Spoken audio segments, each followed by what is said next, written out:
Не обижайся на себя, что дом всегда в пыли. Не обижайся на детей, что дом забыт детьми. Не обижайся и на то, что в этот дом вложил. Ведь сын уйдет к себе домой, а дочь уйдет к чужим. Во рту кусочек размягчив, кормила ты его. Любовь и душу от себя вложила ты в него. Стирала ты, кормила ты, не доверяв чужим.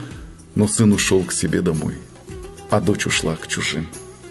И где же та опора, что в старости подстать? Седой, больной, ты им не нужен, зачем тебя ласкать? И, оперевшись на костыль, ты станешь нелюбим. Ведь сын ушел к себе домой, а дочь ушла к чужим. Во рту кусочек размягчив, кормила ты его. Они не вспомнят о тебе, покушав сытно плов.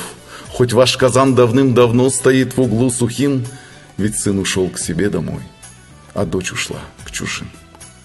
У мужа деньги ты брала, не думав ни о чем, а сына деньги отложив, хранишь ты их тайком, и возвращаешь ты сполна опять же им самим, хоть сын ушел к себе домой, а дочь ушла к чужим. Живи и радуйся сполна, ведь жизнь еще идет.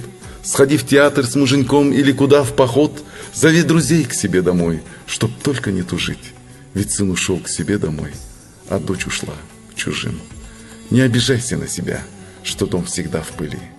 Ведь дети отметут у вас все то, что наскребли, и ты, свекровка, хоть и мать, ты знаешь эту жизнь, что сын уйдет к себе домой, а дочь уйдет к чужим.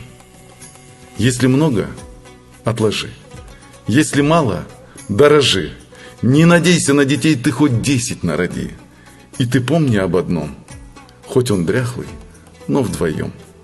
Ведь сын ушел к себе домой, а дочь ушла к чужим.